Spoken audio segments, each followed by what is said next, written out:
9 अगस्त 2024 Brazil की एक local airline वोपास लिन्हास की फ्लाइट 2283 को मुख्तलिफ वीडियोज में आसमान से भयानक अंदाज में गिरते हुए देखा गया। ATR 72-500 नामी ये जहाज एक ब्राजीलियन पैसेंजर एयरक्राफ्ट था जो कैस्कावेल से साओ पाउलो की जानिब जा रहा था, लेकिन लैंडिंग से सिर्फ चंद मिनट पहले ही ये हादसे का शिकार हो गया, जिसमें 57 पैसेंजर्स और 4 क्रू मेंबर्स की जान चली गई। ये ना सिर्फ 2011 के बाद ब्राजील का पहला खतरनाक क्रैश था, बल्कि ब्राजील की एविएशन हिस्ट्री में भी इसको घातक माना जा रहा है। वीडियो में देखा जा सकता है कि जहाज फ्री फॉल करता हुआ किसी कटी हुई पतंग की तरह आसमान से गिर रहा है। वीडियो रिलीज होने के बाद एविएशन इंडस्ट्री से ताल्लुक रखने वालों के बीच खौफ की एक लहर दौड़ चुकी है, क्योंकि चाहे कोई भी एयरक्राफ्ट हो, वो कभी भी फ्री फॉल करता हुआ नीचे नहीं आ सकता। हमेशा जहाज ग्लाइड करके नीचे आता है। तो फिर आखिर वजह क्या बनी? इस बारे में तो अथॉरिटीज की जानिब से इन्वेस्टिगेशन लॉन्च कर दी गई है, लेकिन क्रैश से चंद मिनट पहले ऐसा क्या हुआ जो शायद इस हादसे की वजह हो सकती है। ज़ेम टीवी की वीडियोस में एक बार फिर से खुशामदीद। नाजरीन, वोपास लिन्हास ब्राजील की एक लोकल एयरलाइन है जो ज्यादातर डोमेस्टिक डेस्टिनेशंस को कवर करती है। इनके पास 8 ATR 72-500 एयरक्राफ्ट्स हैं, जिनमें से एक 9 अगस्त को क्रैश हो गया। ATR 72 में 2 टर्बो प्रॉप इंजन्स पाए जाते हैं और इसके नाम में नंबर 72 इसकी सीटिंग कैपेसिटी को जाहिर करता है।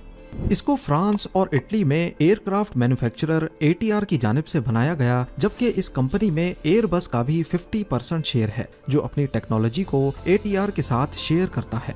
फ्लाइट 2283 का ATR 72-500 14 साल पुराना था, जिसको 2022 में वोपास लिन्हास ने इंडोनेशिया की पेलिटा एयर सर्विस से खरीदा था। जैसा कि पहले भी मैंने बताया कि ये एयरलाइन ज्यादातर सिर्फ लोकल डेस्टिनेशंस पर ही ऑपरेट करती है। फ्लाइट डाटा रिकॉर्ड के मुताबिक 9 अगस्त 2024 सुबह 9:06 पर यह साओ पाउलो से टेक ऑफ हुई और इसकी मंजिल 700 किलोमीटर वेस्ट में कैस्कावेल तक थी। इसका ये ट्रिप तो बिल्कुल ठीक ठाक गुजर गया। इसने 2 घंटे 11 मिनटों के बाद सुबह 11:17 पर कैस्कावेल में खैर खैरियत से लैंड कर लिया। फ्लाइट ऑलरेडी अपने शेड्यूल्ड टाइम के हिसाब से लेट थी और इसको कैस्कावेल से पैसेंजर्स लोड करके वापस साओ पाउलो भी जाना था। इसी वजह से अनलोडिंग के बाद जल्दी जल्दी साफ सफाई का काम हुआ और ठीक 41 मिनट्स के बाद इसने कैस्कावेल से वापस साओ पाउलो जाने के लिए टेक ऑफ किया। जहाज में टोटल 57 पैसेंजर्स और पायलट समेत 4 क्रू मेंबर्स मौजूद थे। 61 साला Umberto D Campos flight captain थे, 35 साला डेनिलो सेंटोस फर्स्ट ऑफिसर और 2 फीमेल कैबिन क्रू भी मौजूद थी। टेक ऑफ से लेकर क्रैश तक क्या कुछ हुआ, रेडार की स्क्रीन पर क्या कुछ दिखता रहा, ये सब कुछ आप भी देख सकते हैं। 11:58 AM लोकल टाइम पे फ्लाइट 2283 ने कैस्कावेल से टेक ऑफ करते ही लेफ्ट टर्न लिया और 17,000 फीट्स का एल्टीट्यूड मेंटेन करने लगी, जिसको क्रूजिंग एल्टीट्यूड भी कहते हैं। 12:21 पे टेक ऑफ से 23 मिनटों के बाद 17,000 फीट्स का एल्टीट्यूड मेंटेन कर लिया गया। कैस्कावेल से साओ पाउलो अगर सीधा जाया जाए तो बीच में काफी बड़ा पहाड़ी सिलसिला आता है, जिसको अवॉइड करने के लिए तमाम जहाज या तो ईस्ट में पैसिफिक ओशन के ऊपर से जाते हैं या फिर वेस्ट में प्लेन लैंड के ऊपर से होकर गुजरते हैं। फ्लाइट 2283 ने भी इस माउंटेन रेंज को बाईपास करने के लिए हल्का सा लेफ्ट टर्न लिया और फिर सीधा साओ पाउलो की तरफ जाने लगी। रेडार के मुताबिक पहला 1.5 घंटा बिल्कुल नॉर्मल अंदाज में गुजरा, जिसमें जहाज का एल्टीट्यूड 17,000 फीट्स के आसपास ही था और ground speed 460 kilometres per hour. 1:07 पर फ्लाइट 2283 ने एक शार्प लेफ्ट टर्न लिया और अपनी डायरेक्शन कैंपिनास शहर की तरफ कर ली, जहां से अप्रोच बनाकर उसको साओ पाउलो एयरपोर्ट पर लैंड करना था। 1:20 पे जब वो कैंपिनास के साउथ में आबादी के ऊपर मौजूद था, तब पहली बार उसकी ग्राउंड स्पीड कम हुई। जो पहले 460 किलोमीटर पर आवर की स्पीड से आगे बढ़ रहा था, अचानक वो स्पीड 159 किलोमीटर पर आवर हो गई। इसका रीजन क्या था ये तो अभी तक पता नहीं चला, लेकिन अगले ही मिनट 1:21 और 2 सेकंड्स पर पायलट ने अपनी ग्राउंड स्पीड को वापस 400 किलोमीटर पर आवर तक मेंटेन कर लिया। इस वक्त तक पायलट ने किसी किस्म की कोई इंफॉर्मेशन ATC को नहीं दी।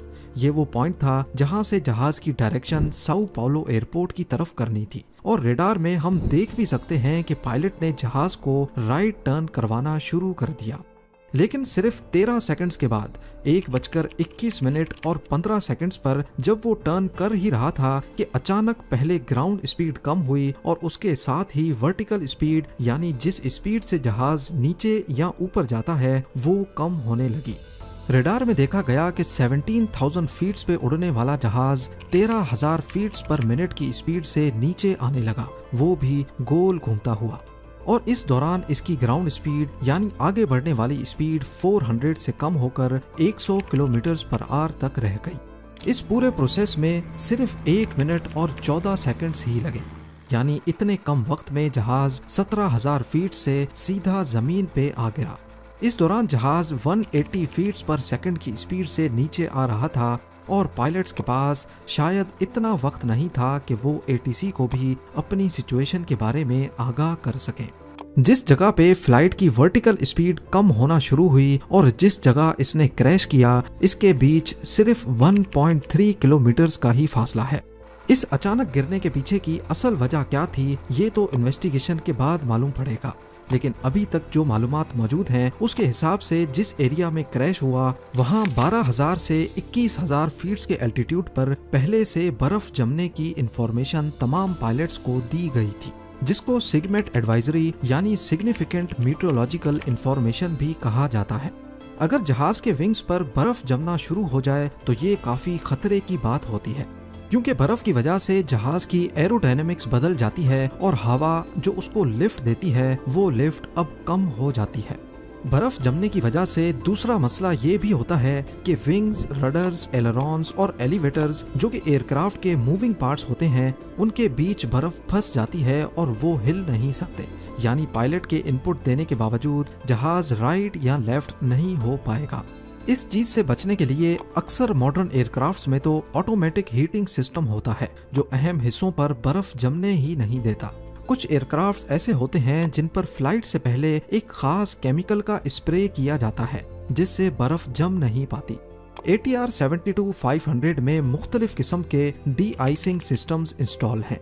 उसके विंग्स पर न्यूमेटिक डी आइसिंग बूट्स लगे हैं जो वक्फे वक्फे से बर्फ को हटाते रहते हैं। इसी तरह इसके प्रोपेलर्स, विंडशील्ड और इंजन में भी डी आइसिंग सिस्टम्स इंस्टॉल्ड हैं। और इस सब के बावजूद अगर पहले से बर्फ की फोरकास्ट हो तो पायलट कोशिश करके उस एल्टीट्यूड पे या उस जगह को अवॉइड करते हैं जहां बर्फ जमने का अंदेशा हो। क्रैश के बाद फ्लाइट 2283 का ब्लैक बॉक्स रिकवर कर लिया गया है और उम्मीद है कि आने वाले महीनों में इस क्रैश की असल वजह खुलकर सामने आ जाएगी। लेकिन फिलहाल ये एक मिस्ट्री ही बनी हुई है कि आखिर 17,000 फीट से जहाज सीधा नीचे कैसे आ गिरा। उम्मीद है ज़ेम टीवी की ये वीडियो भी आप लोग भरपूर लाइक और शेयर करेंगे। आप लोगों के प्यार भरे कमेंट्स का बेहद शुक्रिया। मिलते हैं अगली शानदार वीडियो में।